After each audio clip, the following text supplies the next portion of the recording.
Hey there, Erin. Welcome to Hope Reclaimed. I'm so glad you're here. Thanks for having me today. Oh my gosh, it's such a pleasure. You've just turned into such a good friend, and I haven't even met you in person. That's the best part about this online environment right I now. We get to know. meet all kinds of new people. I know. Yeah. There's actually been a little bit of a trend with people on the podcast that I'm interviewing all of these people that I actually consider my friends that I've never actually met. So it's really cool. I love it. Definitely. Yeah. Well, I would love for you to dive into your story, dive into this story of healing that you have.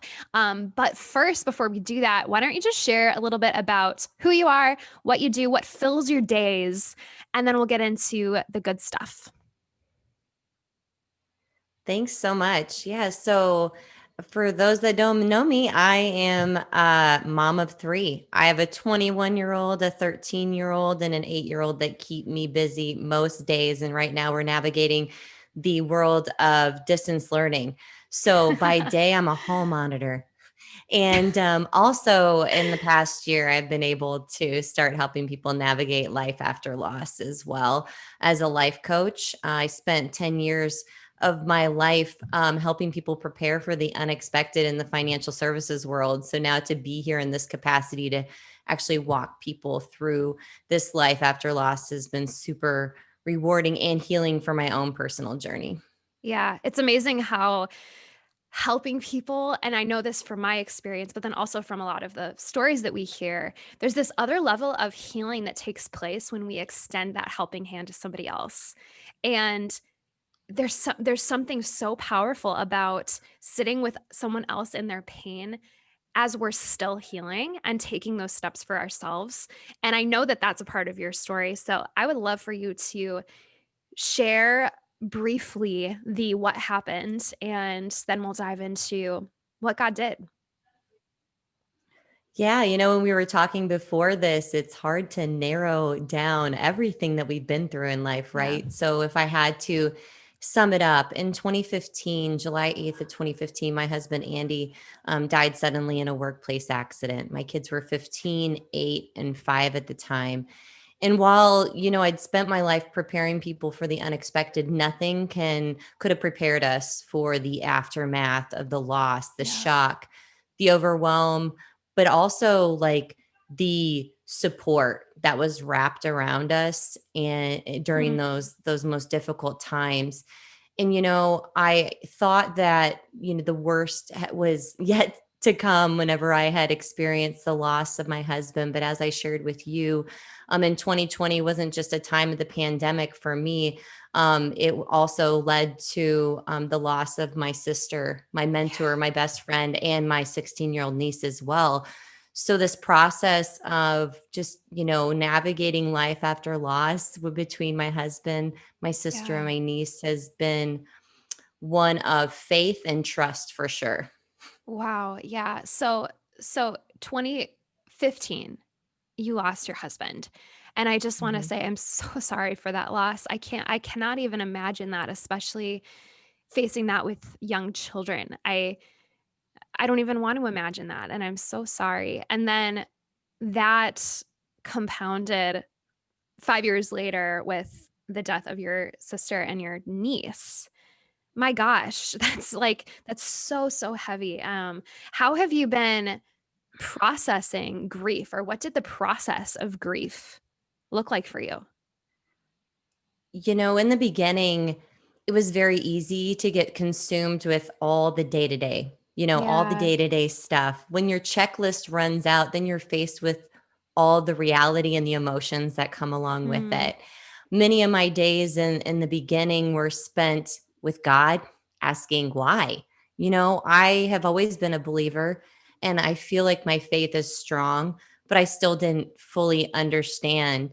And we're not supposed to always yeah. fully understand why things happen because he'll show us over time when we're ready, when we're open to taking the next step on our journey. So for me, it was so Hmm. important to take time and just be Yeah. able to sit in it and process it.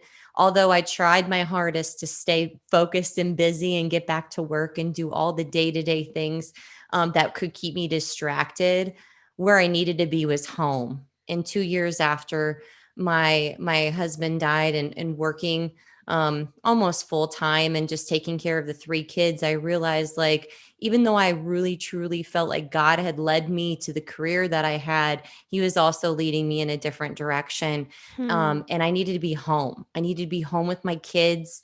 And it became really clear to me when my oldest child started navigating a lot of, emotional stuff, which, was met by, addiction and things like that. And so the overwhelming emotions that came for her led her to running away from home in 2017. And I only share that because was the catalyst that finally made me see that I needed to be home. I Hmm. needed to spend time, just really being able to sit in all of what, God was trying to show me, Yeah. and really be able to understand what next steps to take on my journey. And I wasn't listening. I was just trying to stay busy Hmm. and stay focused on all the things just to get by day to day. And I didn't want to start thinking about my future. I didn't. It had been Right. shattered. My identity it wasn't me anymore, right? Because Yeah. my husband and I had been together since I was 17. So Wow. being together for 18 years almost was yeah, I had no idea who I was, and I didn't want to start to look at Right. that until finally he's like, "I got plans for you and you better sit down and listen." And man, like I can so relate to that. I mean, in a very different way of wanting to fill my time, fill my days to like I don't know. For me, it's like to prove myself in a way. Like I want to be I want to do to I don't know, like, yeah, fill my days and try to like prove that I'm worthy or that my identity is something that's worthy. When the Lord is a lot of times asking us, actually, no, you need to sit back and process some of this. And I mean, that must be so complicated with children because a lot of how you respond as a parent really does have an effect on your kids. Um, yeah, that must have been so challenging. So this was in 2017. You took a step back. And what did that look like? Yes, so I heard two words very loud and clear. Well, I should say three almost. Be still and listen. And I Yeah. was like, okay, how do I do that? I had Yeah. no idea, but I wanted to do it not only for me, but for my kids, for my Yeah. future, for everything that Mhm. I knew was supposed to be, but even though I didn't know what it looked like yet. So many of my days, I ended up taking a leave of absence from work because I Mhm. can't do anything without some sort of plan or a little bit of certainty. I'm like, okay, well, what if what if he's calling me back to work? I was laughing because I knew that wasn't necessarily the case. I knew Yeah. early on, but I just wanted the freedom and the time to be able to really make an informed decision after I listened to him, Well, right? that's wise too, you know? I mean, you don't Yeah. want to just, there's a level of wisdom where we actually do need to be able to put food on the table, you know? Right. Yeah. And sometimes Yeah. the Lord is calling us to step back, but he's always going to provide. It's going to look different when we're in his will, but yeah.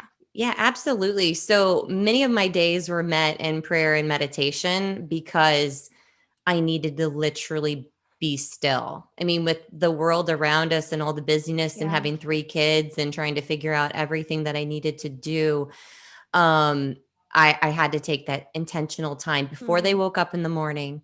I would go for an hour and a half sometimes, and just sit and clear my head Mhm. and listen and do my daily devotion, read from the word and all of that. Like, I just needed to soak up every ounce of what he was Yeah. saying. And in that process, I actually that summer went on a mission trip down to Honduras, and that was like one of the most life-changing experiences of my entire life. We went down there as a part of a medical mission and got to set up shop in the capital in Honduras, and just meet all kinds of amazing people who were so open and receptive to hearing God's word. And they'd never even been to church or anything. And so Wow. I was able to witness to them. I'm like, who am I to be sitting here and sharing with these people? And he's like, and every time I turned around, they were like, one day I remember sitting in the group preparing for the week, and they're like, oh, who wants to do evangelism? And my hand was like, not going up. I'm like, nope.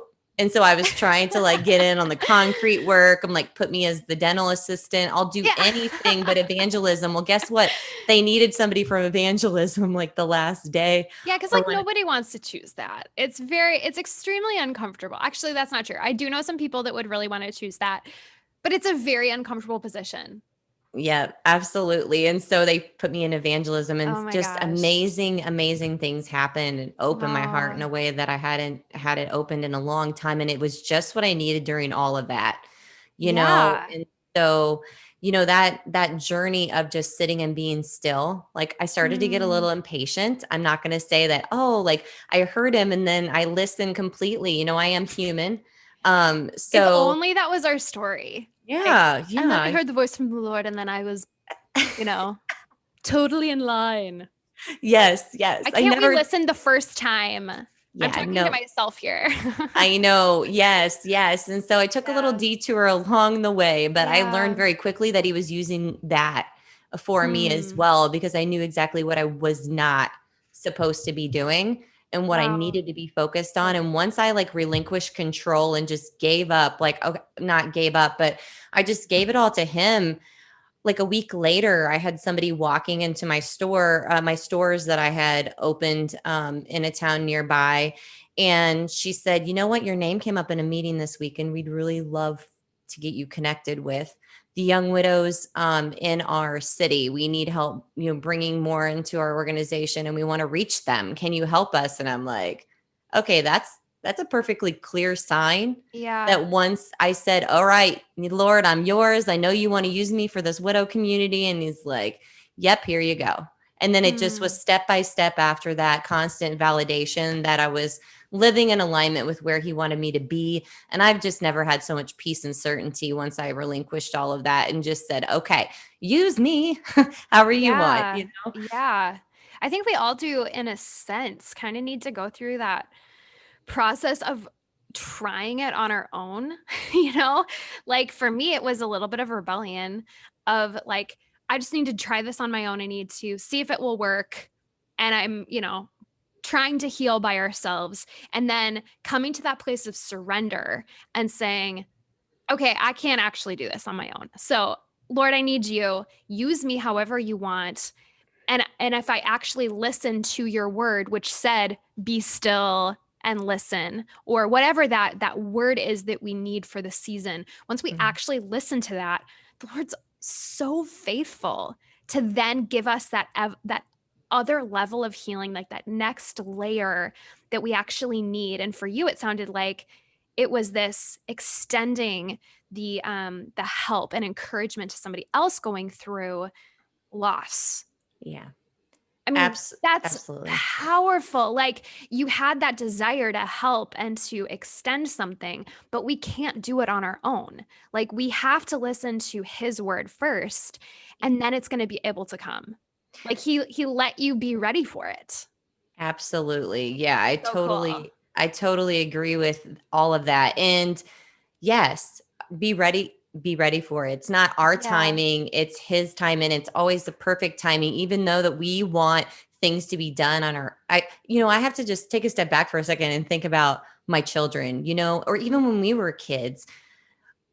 Our parents wanted nothing more than for us to just take the easy path, learn from our Yeah. mistakes, and do all the things that would live a life that was in alignment with where they thought we should be, Yeah, my right? parents wanted me to learn from their mistakes. So they were like, "Don't do these things." And like that was Yes. out of their love. Like totally I can so relate to that. And man, I made those mistakes though.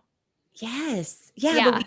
like you said earlier, we have we it's almost not it's not that we're going to go out seeking the mistakes, right? But the mistakes happen because we're human. Yeah. We get caught off guard, or we're not staying consciously aware of what's going on in our life. That's a lot of it. We Ooh, that's really operate, good. yeah, we operate at this unconscious level because we get to a certain point in our life, and all these beliefs and stories and thoughts, we're like formed from an early age, and we're so used to doing things a certain way that we Yeah. no longer have to even think about when you learned how to drive a car. At first, it's like you're trying to remember all these things that you need to do in order to get it to keep it rolling down the road and not get into an accident, right? But now I guarantee when you get into the car and take the same path home, you probably blink your eyes and you're like, how did I even get here? Totally. That is how we operate as humans. So share a little bit more if you would. Maybe open up a little bit with what that looked like for you. That process of driving the car, learning how to drive the car. Do you have an example from your own life Oh, of yes, absolutely. And this has been like actually the process that even this past year I've taken others and others through. And through my second loss, used it to rebuild like the foundation of, my life again and continuing to mm, grow and evolve over time. So, um, when I first started my journey, I didn't even know that I was saying certain things, certain words, certain beliefs like were automatically coming. And all of a sudden I started hearing myself saying it. One day I remember I walked into the bathroom in the morning. I looked into the mirror and I was like, I didn't even recognize who I was anymore. And I'm like, who are mm, you? And it's like, okay, now it's time to go on an exploration to find out who I am. And so when I talk about like these, we walk around at this unconscious level, we do things so automatically that we don't really think about them. So now it was time for me to think. And becoming aware was like the whole first part of the process for me. Become aware of who I was, what I was passionate about, what drove me every single day. Why did I get up out of bed? Because I didn't have to, but I chose to. So why did I? Well, I wanted my kids to be able to be fed. I wanted to be able to get out in the world and be able to see my friends. I knew there was something more to mm, life than just laying in my grief. And yeah. so for those that may be out there struggling, the first step is just getting up. And so if they're listening to this and they're like, well, I don't even, know how to do that. Before you put your feet on the floor, Yeah. I can just say, give it all to God and let Him take in charge of your day and lead you wherever it needs to take you. So, this Mm, becoming aware was like really paying attention to the words I was using, the thoughts I was thinking, how I was behaving, because I just started realizing I was saying certain things to my kids, and then my kids would repeat them to me because they're perfect mirrors. And I'm like, wait a minute, you can't say that to me. They're like, wait, you just said that to me. I'm like, so it's been really good for oh, my wow. That children. must be so humbling. Yes. That must be so humbling. And I can't even get upset with them about saying it to me because it is so Yeah. helpful as been a part of my process. I've been completely transparent with my children and it has benefited me in unbelievable ways. Okay, They like are a gift. I just want to applaud that too because like there's not enough, I don't think. There's not enough transparency with parents and their kids with this kind of process to be Yeah. like, "Oh, I'm actually learning in this stuff." Like I'm sorry that I mean, I think that's so important because that models transparency. It models growth, like a growth mindset that we Yes. actually want our kids to have. I don't have children, but that's what I want to be able to teach my future kids. Oh, Like that I'm makes not you feel good. perfect. You know what I mean? Yeah. Like so that was a little bit of a side tangent, but I'm full of side tangents on this podcast. No, it's perfect because to me, I don't believe that we have enough conversations with our children about this Mm, stuff because they're going to learn things, they're going to hear things from people, but they need to know what's true for them. Like what's wow. true for somebody else Yes. is not what's true for them, and they do not need to live their Come life in on. comparison to other people, right? They do not need to be Right. looking on the outside. They need to be looking on the inside because if something doesn't feel right, they'll get that gut instinct. They'll start to know that it's not right, but maybe not know why. And so my kids, I'm just teaching them to go back and like, okay, well, what happened? And really start to Mm, process things. And even my son last weekend, he was getting really anxious about playing basketball for the first time. He had his first game, and we started talking about even that, the anxiety that was coming and how nervous he was and all these other things. And I'm like, there were thoughts that were repeating in his head over and over and over again. Like, this is my first time. I don't know what I'm doing. Everyone else has played for a few years, and all this other stuff kept coming up. And so we started rewinding, press the rewind button, and we went back to like his practice and how confident he was and how he knows his coach is there to guide him and feed him the information he yeah. needs to be able to get through that game. So all he needs to do is listen for its coach's voice during the game. And he's not going to be yelling at him to get mad at him. He's like hollering because there's 20 other kids in the gym that are Yeah. being loud and screaming that he needs to talk over. And so I could just see the weight lift off his shoulders and just that whole process. And that's like one of the most real life examples that I could get. Yeah. And becoming aware, like I said, is just the first step. And then Mhm. it's like starting to live in alignment with, like, once we've discovered who we are and what we want for our life, and there's no compromises and we can just move forward.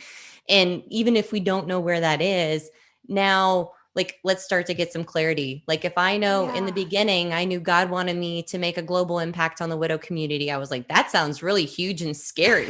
Like, that sounds really, Oh. really, I don't know what that means. And he's like, just take the next step. And that's when the person came into my shop and asked me to be a connect Yeah. leader. And then I got to serve on the board for a grief center. And then I walked into, after sharing my story, I walked into the world of life coaching. And so it's just been one step after another that's consistently in alignment with where I know he wants me to be. Totally. The how we get there, like, he could give the same message to somebody else, but the way that they need to get there is completely different. So if there's Yes. others that are like, ooh, Yes. I want to help others on my journey, that could look completely different for them. And never, like, in my coaching clients, I'm not say, oh, use me as an example. I'm like, let's dig in and Yes. find out what he's calling you to do with your life. Exactly. So That that's is been like, pretty amazing. I love that you're stressing that, because this is such a thing that we can fall into, this idea of comparison, and looking at our journey compared to somebody else. And social media is, the queen of that, Yes. where we can just so feed into that. I know that I do in this ministry that I'm building. I can look at somebody else's and, like, oh my gosh, well, what are they doing and how are they doing it? And look at how far they are. And we have to remember, especially if we're doing this with the Lord, it is not going to look like somebody else's journey. Your process of healing is not going to look like somebody else's. And even the way that you're speaking that over your kids, they're healing from the death of their father and the death of their aunt and cousin. Like, that is Mm-hmm. huge. Yeah. And so to be able to process with them, your healing journey is going to look different. Your process is going to look different. Like, man, that's so important. That is such an important message. And I think that's a message that somebody listening to this needs to hear. Your process is different than somebody else's. Like, stop comparing, start going to the Lord for him to say, listen to me. I'm your coach. I'm your basketball coach in this example. Yes. And I'm going to tell you what to do. Yes. Yeah, let him be in charge. Like, Yeah. how freeing is that, to Oh not my gosh. have Yeah. to worry? We have enough decisions to make in this Come world. on. Like, let's get real. Our destiny Too can be many. somebody else's. Stop controlling, Yeah. stop controlling what we were ultimately meant to do. Yeah. Like, we were put on this earth for a very Come specific on. reason, and our unique journey is our own. It was designed for us. And our stories are all 100% different. Every experience, every interaction, Mhm. every step of the way was uniquely designed. So we could go back and say, well, so many people are out there living in regrets. I wish I would have done this. I would, they're going back and wishing they could change things in the past, but it's not the way it was supposed to be. Yeah. Because when we go back, one of the most powerful things that I do with my clients is that we go back and we look at this journey that they've been on and get to start exploring all the beautiful things that came out of all those experiences. And not all of them were beautiful, but they gave them resilience and strength and Mm. power and the ability to overcome great obstacles. And it also shows them what steps they took. What steps did they specifically take to get through those things time and time again? Because they're still here and they're still showing up and they're still doing what they're doing. But because they've been operating at that unconscious level, like we talked about before, they don't know what it is. And sometimes I even need somebody on the outside to be able to look in and say, here's what I'm seeing. Like, this is Yes. what I see you doing in your life. And they're like, whoa, like, I never really thought about it that way. And when your life is shattered, all those pieces on your timeline are just laying on the ground. They're Mhm. like little shards of glass that you have to pick up and put back in, start putting back together, but they don't fit in the same way anymore. You got to figure out which ones you want to lay down and how you want to lay down Yeah. and what they're going to look like. So when you step forward into whatever's next, you can do so with that confidence and peace and trust and, full faith that whatever is going to happen is going to happen exactly the way that God intended it to. Yeah, so true. I'm interested to see how, from your perspective, how, you had mentioned that when you experienced loss with your husband, you were met with great support, and that is amazing. Praise the Lord. Because you went through that experience, did that affect the way that you chose to be a support when you lost your sister and your niece? And Well, what advice and encouragement would you give to somebody else in that situation? I'm so glad you asked that. Yes, absolutely. Seeing the way that others had showed up for me in our most critical time and need, and the way that they go back to their day-to-day lives after, right? They'll swoop in and hold you up when you need it most. But just when you start taking those next steps, it's kind of like when a baby starts walking and you let go of their hands and they're going to tumble down a few times, Yeah. right? Yeah. I felt like I tumbled down quite a few times. And, so many of the individuals that I meet, they wish that people would have been there and supported them longer. Like they all want to help in the beginning, but what about over time, or how can they check in and how can they just be that ongoing support and encourager? Because, God put each of us in each other's life for a very specific reason. So when my sister and niece died, it was almost like I was looking at it from a different lens, because now I'm sitting here on the outside and friends and family were coming to me looking for guidance on how they can best support them. Like, what does Clint need? Or should I be doing this? Or how can I support them in this way? And, so just being able to give them, a few things that they could keep in mind as they step forward. I've seen ongoing support, people showing up on a regular basis, getting these kids to where they need to go, allowing, my brother-in-law to be able to step up and just be able to do the things that he needs to do for himself. Like I've just seen such incredible, strength and support from that entire community that's surrounding around them. And I thought, if I could give anybody a piece of advice, it's first of all, never ask someone what they need I because laugh they don't because know. it's so true. It seems like a genuine Or response. like, And believe me, let me know if you need anything. Like yes, complete that's not, and strangers. I know it's so well intentioned. It's not the best question. It isn't, because it's an auto response and it's Yeah. well intended. And I'm not saying that isn't like asking them what they need is assuming that they know what they need and what they Yeah. want. Yeah. And when you are going through those initial stages, grief, there's the shock. Yeah. Like you can't think, your brain isn't even like fully functioning half the Yeah. time. And so I just say, be aware. Look around. If you see that their grass is getting tall, cut the grass. If you think they might have a deep freeze, or they do, go make them a meal and bring it to them and throw it in their freezer. We kept a cooler out of my brother-in-law's front porch, and it's still out there to this day because people are dropping stuff off. And it's May of last year when my sister died. Wow. So you just never know when people are going to show up. And so just Yeah. having like some of those things in place to give people the freedom to like bring things when they want to, or show up and help in whatever way they can. Like one of my sister's friends has a gift of cleaning houses very amazingly. And so she'll come in every once in a while and clean the house and do things like that. I just say, use the gifts God gave you and put them Yes. to work. That's what they're Yes. there for. Yeah, that's such a good point because God has given us authority and anointing in what he's called us to. So if that's like to be a musician or something, you can use that to gift and bless somebody who is grieving, or if it's cleaning house, like you said, you can say, I have an anointing in this. I know that sounds like ultra spiritual, but it's true. Mhm. That's how God has created us.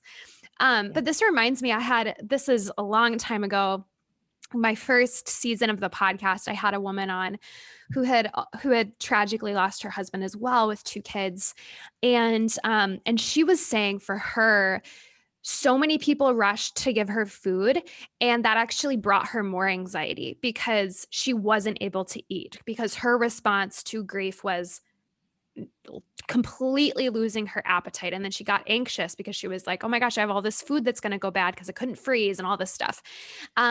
So a lot of people's response is with food, and I don't want to discourage that, but I know that Right. there's a lot of other ways to meet somebody's physical and emotional need that's actually not food. And that can also, this is another topic too, but that can also be triggering to somebody who's experienced disordered eating, because Mm, we can easily go to, I'm feeling bad, I'm going to go just eat a bunch of ice cream. Or or there are those people that like, oh, here's a bottle of wine because you're grieving.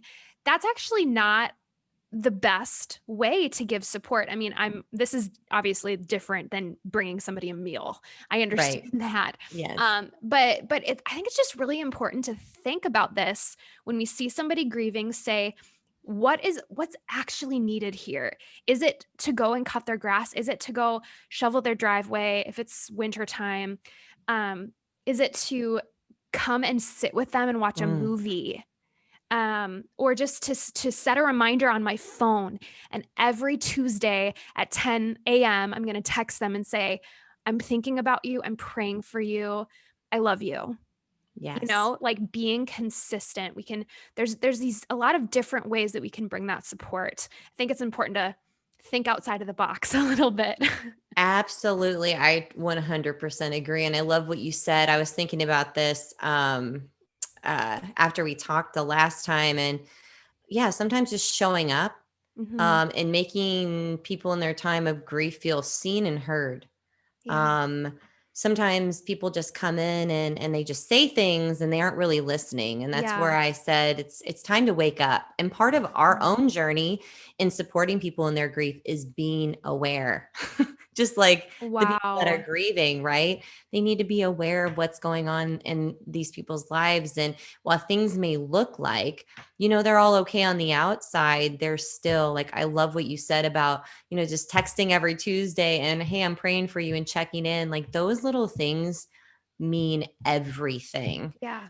Especially like I have one of my sister's best friends, and she's very like, it's not every week, but she is very good about checking in with me on a regular basis, even because even though I wasn't in the house all the time with my sister, she knows like the role that she played Hmm. in my life, and that has just made just a tremendous difference in my own. It seems like God knows how to reach in and tell people when to reach out at the right times. And so Yeah. when I've really found myself in immense like day of where my emotions are heavy and I'm really, really sad, that's whenever all of a sudden I'll get a text from somebody and I'm like, yes. So Mm.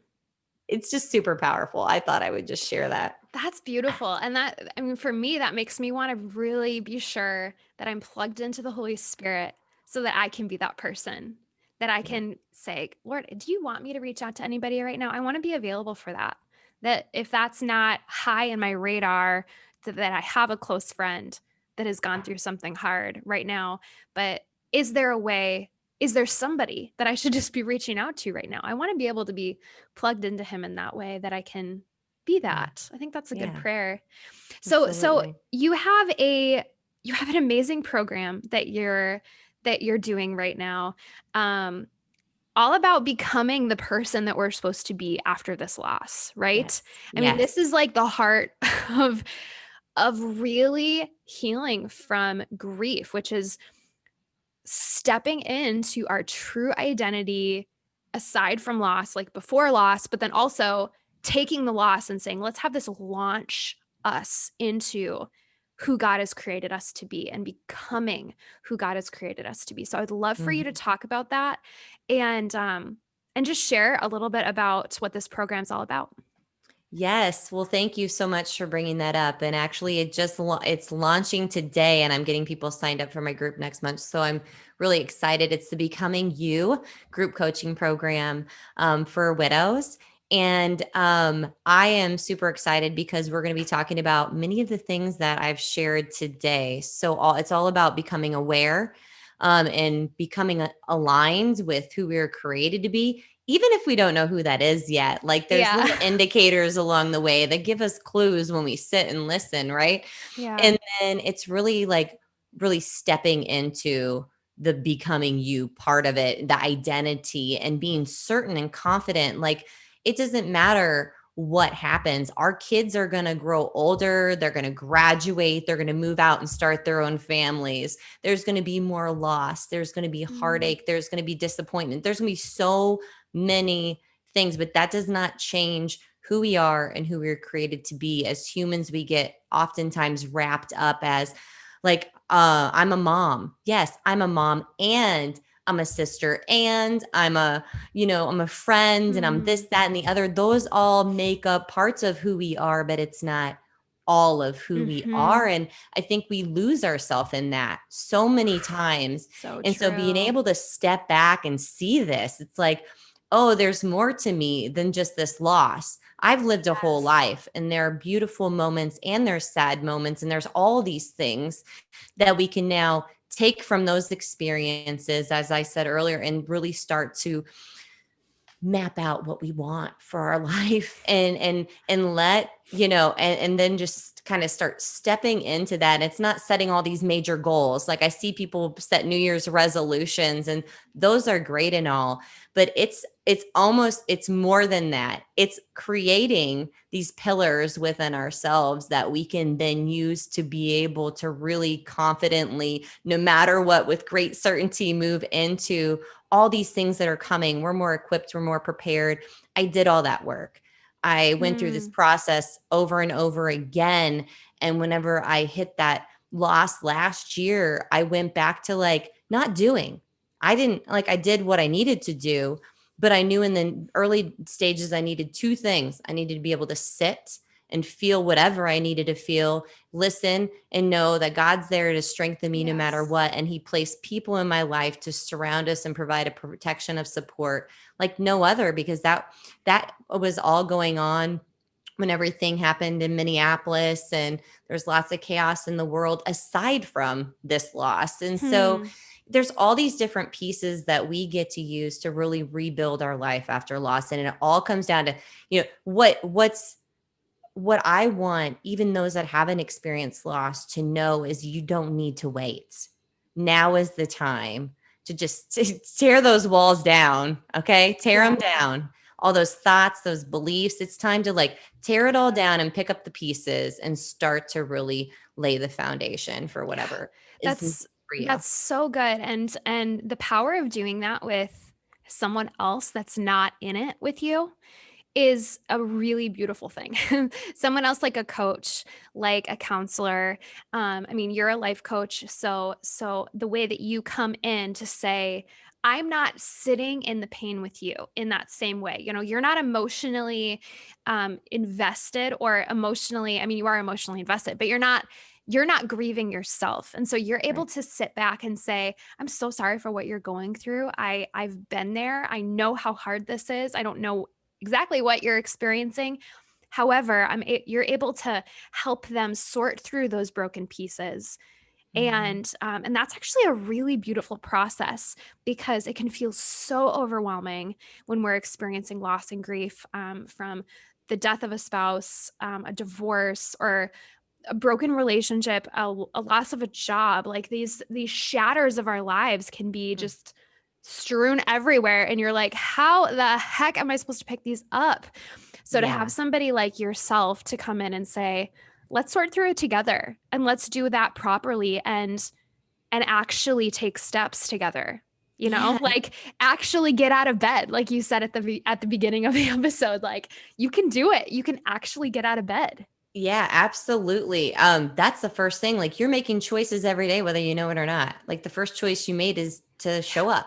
And Yeah. so I'm always encouraging them by saying that. I always ask at the beginning, like of our coaching calls, like, what are you celebrating? And they're like, wait a minute, I'm supposed to be, it's a different way of saying like, Yeah. what are you grateful for? And they're like, celebrating. Well, and now my clients kind of bebop on the phone. They're like, oh, I'm celebrating this and this and this. Oh, But that's I so knew great. that I wanted to be able to also provide connection.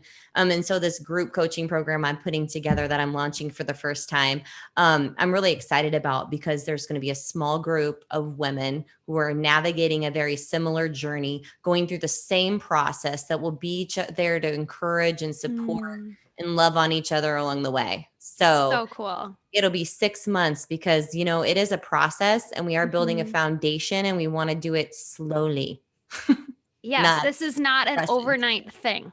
This is not a Yeah. quick fix kind of healing. Like that's actually not what Jesus did. Like even when he healed people miraculously, he didn't just do it to be a quick fix. He was like he transformed people with the power of the gospel. And so I love that this is not a quick fix solution here. This is No. like lifestyle changes and yeah, this is just Transformation. transformation. Absolutely. Mhm. Um, Erin, I'm just blessed by you. I love what you're doing. If people are interested in being a part, this episode is going to go live after your webinars and things like that. But if people are interested in maybe getting involved in what you're doing on social media or maybe on your email list or anything like that, where can they find you?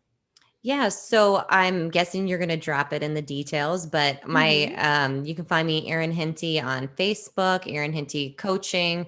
I'm also on Instagram. ErinHente.com is the website. And then if you put in /becoming you, that's all the details of my coaching program, which you can only get to through that link. So go to ErinHente.com /becoming you, because I do want that to be a very special, intimate program Okay. for those who are really ready to take that next step on their Yeah. journey.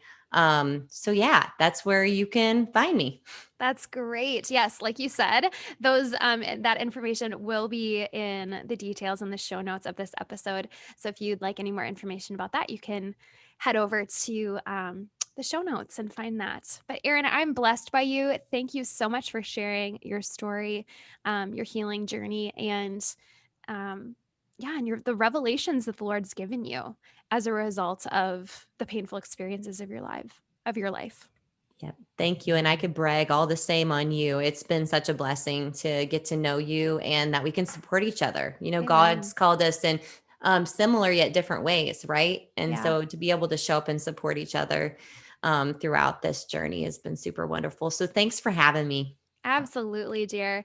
And thank you, listeners, for being a part. Like I said, head over to the show notes and find any information that you may want to find there. Thank you so much, Erin. We'll talk later. Thank you.